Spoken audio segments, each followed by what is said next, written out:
What's up, YouTube? This is Mathos97, and welcome back to an episode of WWE 2K14 Universe Mode, and this is episode number 35.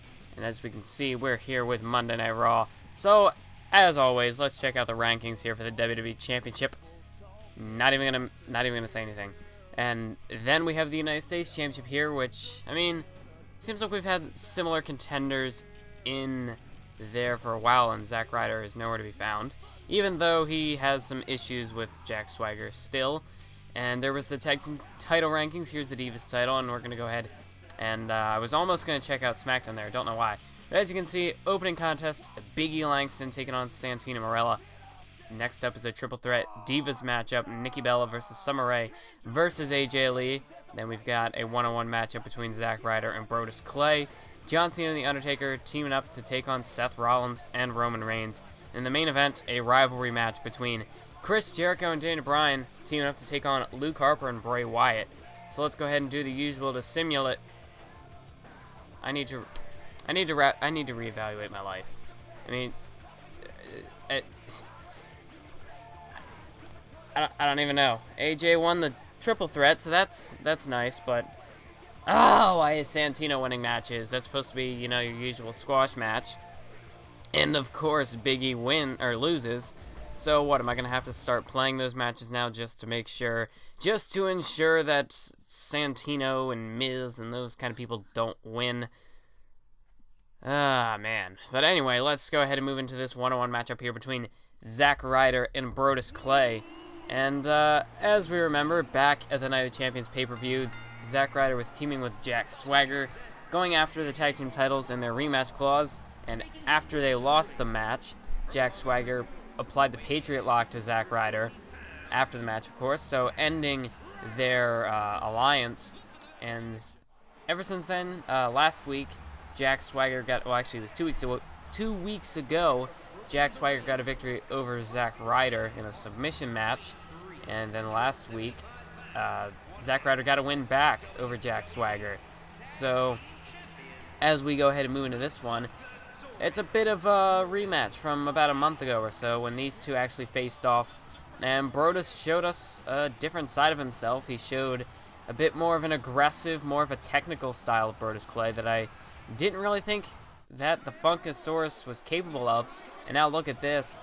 Tensai, Brodus Clay's tag team partner, his partner in Tons of Funk, and the other half of the tag team champions going to join him out here at ringside for this one. And there's a running headbutt right out of the gate. Brodus Clay wasting a little time looking to put Zack Ryder away here, but Zack Ryder kicking out after one. And yeah, Tons of Funk, like I said, they showed a side of themselves that they're not just here.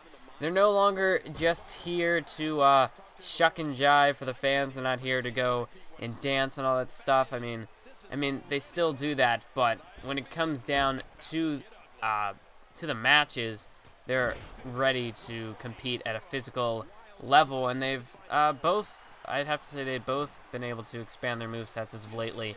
They've been able to put on some pretty good matches. Obviously, when they won the tag team titles back at the SummerSlam pay-per-view when they defeated the New Millennia. And Brodus Clay and Zack Ryder, like I said, they faced off once before, and Brodus got the victory in that one despite interference by Jack Swagger. So we'll have to see if Zack Ryder, I don't know. Odds are that Brodus Clay is going to win this one too by the looks of things. I mean, we got Tensai here who's outside looking to distract Zack Ryder, and this time Zack Ryder doesn't have a partner to back him up, so this is almost a 2-on-1 situation here. I mean, Tensai, if he gets in the ring or puts his hands on Zack Ryder, he'll be disqualified. But, I mean, the referee's going to have to control Tensai here. He's clearly up on the apron distracting Zack Ryder there, and that's going to give Brodus Clay the opening. But wait a minute, what a kick to the back of the head by Zack Ryder, able to counter that maneuver. But, I mean, Zack Ryder, he's going to have to do a lot if he hopes to win this one. I mean, he's got, not only, he's going to have to focus on Brodus Clay, he's going to have to ignore Tensai. But, I mean, the referee should probably do something there with Tensai pretty much just having free, he can pretty much just hop up on the apron at will. The referee just sort of standing in the corner, not really doing anything. Maybe we need to, I think we need to hire a new referee. I mean, always being late to count the pinfalls and now not even trying to control the superstars. I mean, We need to get a referee. Maybe we should have a special ref for every single match. We should, I don't know, book Stone Cold or something. Maybe we can arrange that. Probably not. Probably not. That'd be a pretty expensive referee. But again, Tensai up in the apron. The referee refusing to do anything. Still standing in that corner. Well, at least he finally didn't really even move out of the way. Zack Ryder pretty much collided with the referee on the way to the corner. But I mean, Brodus Clay still in control of this one, but there's a nice kip up by Zack Ryder. And so yeah, as we remember, Zack Ryder now out of the tag team division, and it looked like he might have been going after Zack Ryder, or not Zack Ryder's, might be going after Jack Swagger's United States Championship. I mean, they're even at 1 win apiece against each other, so we'll have to see where that leads. But for right now, he's going to have to focus on getting past Brodus Clay. But this would be quite a performance by Zack Ryder in his campaign to gain the U.S. title if he could get a victory over Brodus Clay in this matchup. And I believe Tensai has finally left ringside. The referee might have actually done his job and ejected Tensai. I mean, Tensai was up on the apron about like 5 or 6 times. I mean, the referee finally doing something to try and control this matchup. And now Zack Ryder starting to take advantage and gain the offensive in this one. And now look at the strength there with that flapjack, somehow managing to lift Brodus Clay up there. But Brodus now back to his feet and went for a shoulder block with Zack Ryder looking for a roll-up here. And no, Brodus Clay able to power out of that one at a count of 1. And now Brodus Clay with an Irish whip going to send Ryder, who pulls him back into a headbutt there. And I mean, still, so far, has Brodus Clay done enough damage to Zack Ryder? Can Ryder come back from all the punishment that he's taken earlier on in this matchup? And what a spine buster there by Brodus. And the Funkasaurus is back in control of this one. And again, Zack Ryder with a roll-up here, looking to catch Brodus Clay off guard. But no, Brodus was able to kick out of that one once again at a count of 1. And now it is Ryder with a counter of his own. And Brodus back to his feet, and there's the running headbutt. And that might do it here, folks. Zack Ryder, I mean, he's already kicked out of this once, but will the second one be enough to... No, Zack Ryder manages to kick out again.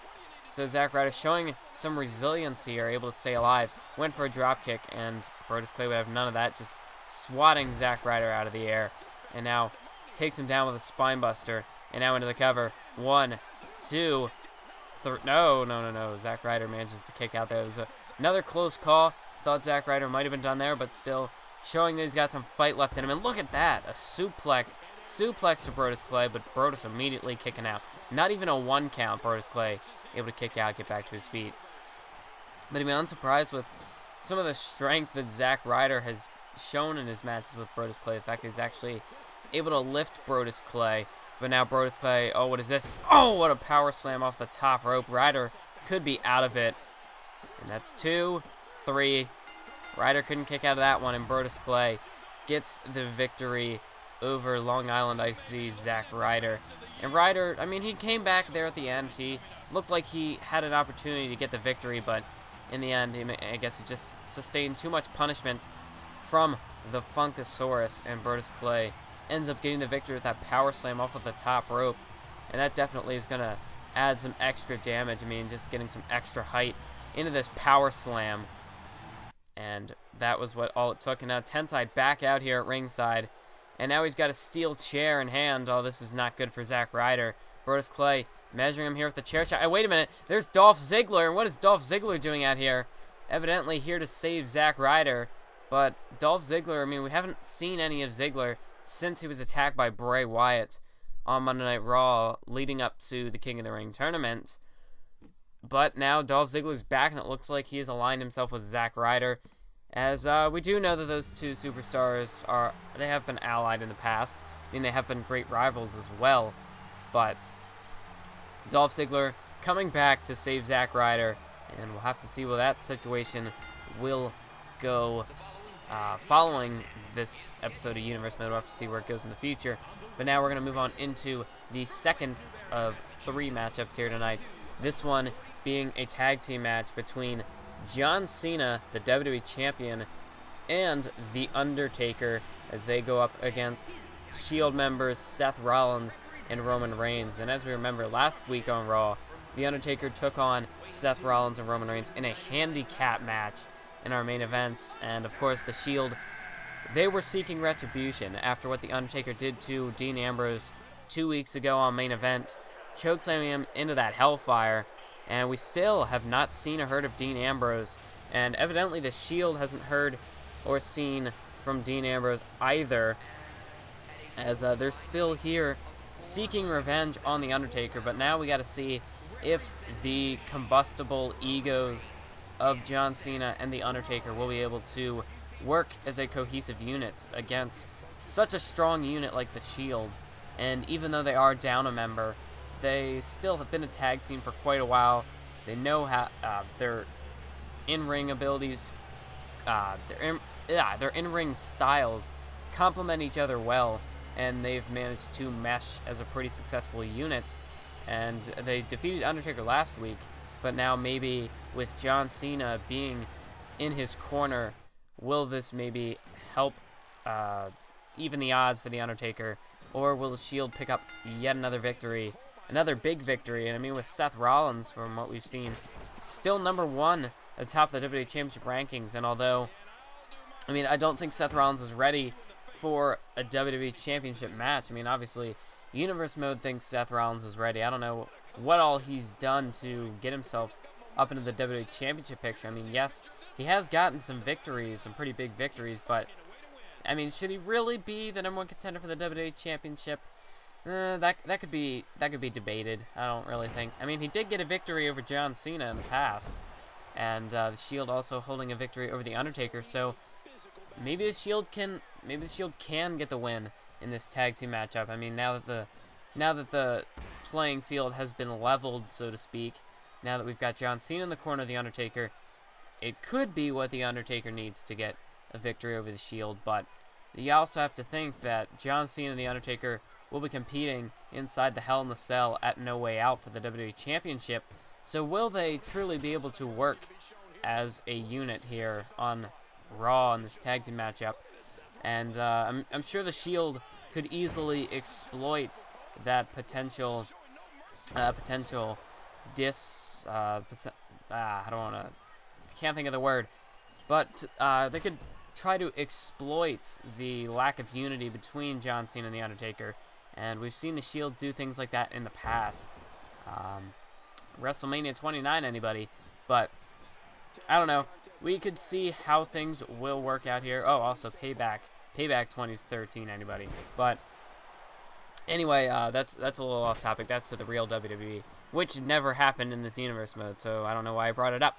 Anyway, Seth Rollins now with a backbreaker and a neckbreaker. Nice combination there from Seth Rollins, as it looks like Roman Reigns wants a tag in here, and Seth Rollins dragging John Cena over into the Shield's corner. And this is when the Shield begins to take control of a matchup.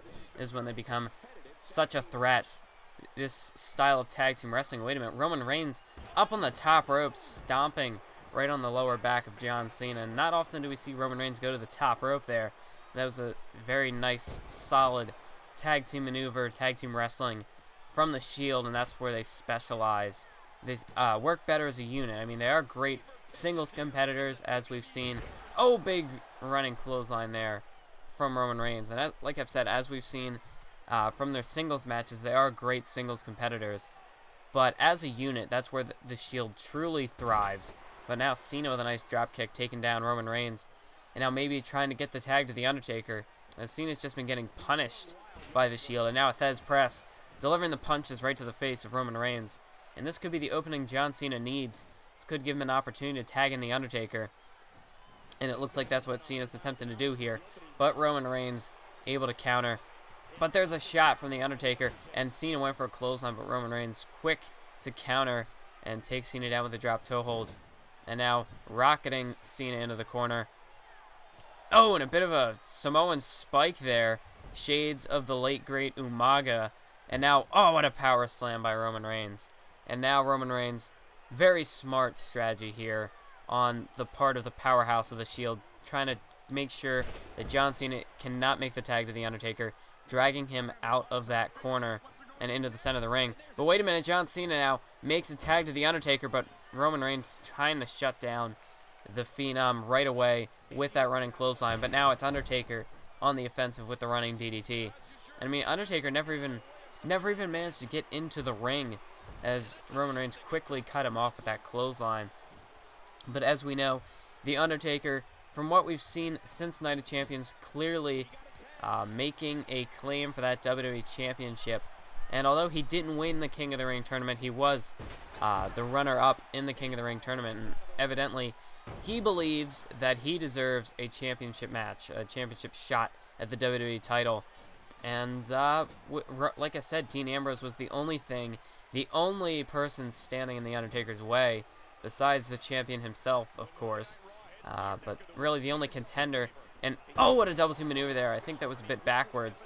But a spear clothesline combination by the Shield, and now into the cover. That's 2. But no, Undertaker just manages to go in there and save John Cena from getting pinned. But like I was saying, Dean Ambrose was the only contender really to stop the Undertaker from being the number 1 contender for the WWE Championship, unless you count Seth Rollins. But I mean, Dean Ambrose, he had the rematch clause, so he had a rightful WWE Championship match, a rightful rematch against John Cena in the making. But Undertaker, now that he's eliminated Dean Ambrose from the equation, now, oh, wait a minute, what is Seth Rollins going for here? Oh, what a move, planting Cena right onto his face there with a bit of a shoulder jawbreaker, and now into the cover. That's 2, and oh, Cena just manages to kick out there at 2 3/4. Undertaker wouldn't have been able to break that up in time, so it's a good thing for their team that John Cena managed to kick out. And what a nice sleeper slam by Seth Rollins, and now he's going to roll up John Cena, but nope, Cena's long arms able to reach the ropes for the rope break. Well, not really long arms, just arms. The Undertaker's got long arms, but John Cena now had Rollins into the corner, went for a shoulder charge, and Rollins was able to avoid that. But now a small package roll-up here by John Cena. That's 1. Seth Rollins now reversing it into one of his own, and the Undertaker going in there to break that up. And a big drop kick right to the face by Seth Rollins. And here's Rollins now, maybe going for a suplex, but Cena was able to block it and deliver a suplex of his own. And now a fist drop right to the face of Seth Rollins. And Cena once again in a position where he needs to make a tag. He has sustained a lot of punishment in this matchup. And the Shield, I mean, the Undertaker's pretty fresh. If you can get Undertaker into this matchup, it's definitely going to turn the tide of the momentum in this one. And oh my, what a powerbomb counter by Seth Rollins, as John Cena was going for the Hurricanrana, the Cena Karana, but now Seth Rollins, blackout, planting Cena face first into the mat, hooks the leg here.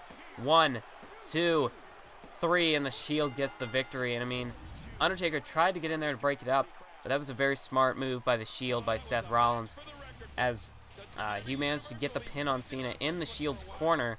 So by the time Undertaker got over there, Roman Reigns was all ready to be in the Undertaker's way and not allow him to break up the pinfall. And as we can see replays from the match, that double team move there, like I said, it seemed like it was a little bit backwards. Maybe if Roman Reigns had been the one doing the spearing and Rollins the clotheslining, then maybe that would have been the end of the match. But Undertaker managed to get in there to break that one up, unable to do the same with that one right there. In the Shield, another victory for Seth Rollins and Roman Reigns. Last week they defeated Undertaker in the handicap, and it looks like John Cena being in the Undertaker's corner did not help out the dead man, as the Shield once again victorious. And in fact, they did a very good job of isolating John Cena in that one, as really Undertaker was in the matchup only once I think, as the Shield just would not allow John Cena to get a tag. And I would have to say, whenever Cena had the opportunity to tag out the Undertaker, it seemed like he got a little too caught up in attacking Shield, and almost seemed like he forgot Undertaker was even there. I don't know. But whatever the reasoning behind it, the Shield is victorious, and they had, like I said, good strategy. Isolate and divide and conquer. That's the strategy the Shield was playing by, and it worked to perfection. But now we move into our main event tag team matchup of the evening. It's going to be Chris Jericho and Daniel Bryan teaming up to take on the Wyatt family Bray Wyatt and Luke Harper. And we've not seen Bray Wyatt compete since Night of Champions, since the King of the Ring tournament. And I think it's a little interesting to see that Bray Wyatt is going to be teaming up with Luke Harper in this one, as normally it is Luke Harper and Eric Rowan who are the tag team. But Universe has this idea, and we'll have to see how it goes. But then also to think about it, when you're going up against two well-known talent, two main eventers like Chris Jericho and Daniel Bryan, then maybe Eric Rowan and Luke Harper aren't enough. Maybe they're not good enough to defeat Bryan and Jericho. Maybe Bray Wyatt felt that he needed to get back into the mix here on Monday Night Raw, get himself back into action, and maybe he just wanted to get in the ring against Chris Jericho and/or Daniel Bryan, or maybe even both. But these two superstars can't really seem to decide who's going to start out the contest. Looks like it's going to be Chris Jericho. There was a bit of a disagreement there between Chris Jericho and Daniel Bryan. And so it looks like Luke Harper going to be starting out for the Wyatt family. So it is Chris Jericho and Luke Harper starting out the matchup. As we remember, Daniel Bryan issuing the challenge to any and all of CM Punk's previous opponents from this year. And Daniel Bryan defeated The Miz 2 weeks ago on Raw using the Anaconda Vice. So he's already defeated one opponent, although that wasn't really any of Punk's, serious rivals. I mean, The Miz and Punk did have a little mini feud that went on pre-Extreme Rules. That was way, way, way back in the early days of my Universe mode over on WWE 13. But now it is Chris Jericho, the next opponent who faced CM Punk. If you don't remember, Jericho faced off with CM Punk for the WWE Championship at Extreme Rules. Unsuccessful in capturing the title, CM Punk was able to retain it. And then Chris Jericho went on to face, in fact, The Shield in a six-man tag with The Big Show and The Miz at Over the Limit. And after that matchup, Jericho was not seen since. And that was until the first episode of Main Event, when he did return post-Vengeance and pre-SummerSlam, I guess you could say. But Luke Harper looked like he was going over to make a tag to Bray Wyatt. Jericho shut that down. And I'd have to say, ever since Chris Jericho returned to the WWE, he has been pretty successful. He's got some good victories, some solid victories over some big-name talent. Of course, he managed to qualify for the King of the Ring tournament, although he was unsuccessful in defeating The Undertaker in the second round of the tournament. He did defeat Kofi Kingston in the first round. And, of course, Chris Jericho defeated CM Punk to qualify for the King of the Ring tournament. So getting a little bit of retribution there. But, as we do know, Daniel Bryan does eventually want to match up with Chris Jericho, and I don't really understand the booking here of the Authority, why they've decided to put Daniel Bryan teaming with Jericho. If we remember last week, it was Jericho and Kane teaming up against CM Punk and Daniel Bryan. And Jericho and Kane got the victory there. So Punk and Bryan, is their friendship potentially being tested by whatever the Authority's got going? I don't know. Maybe we'll have to see where that leads in the future, in the near future even. But for now, Daniel Bryan is focused on taking on Chris Jericho. And Luke Harper seems to be focused on trying to attack Jericho with whatever running move he's going for. But Jericho, that's the third counter now, as he's just been shutting down Luke Harper there. Went for an elbow drop. Harper was able to avoid it. And so far, it has just been Chris Jericho and Luke Harper as the legal participants in this one. And now Luke Harper looking to choke out Chris Jericho there. And speaking of the Wyatt family of Luke Harper and Eric Rowan, they have been getting some good victories as a tag team. And they're slowly climbing the ranks in that tag team division. And maybe if they can get imagine the victory here, for what a victory here for Luke Harper and Bray Wyatt would do as far as the Wyatt family's pursuit of the tag team titles.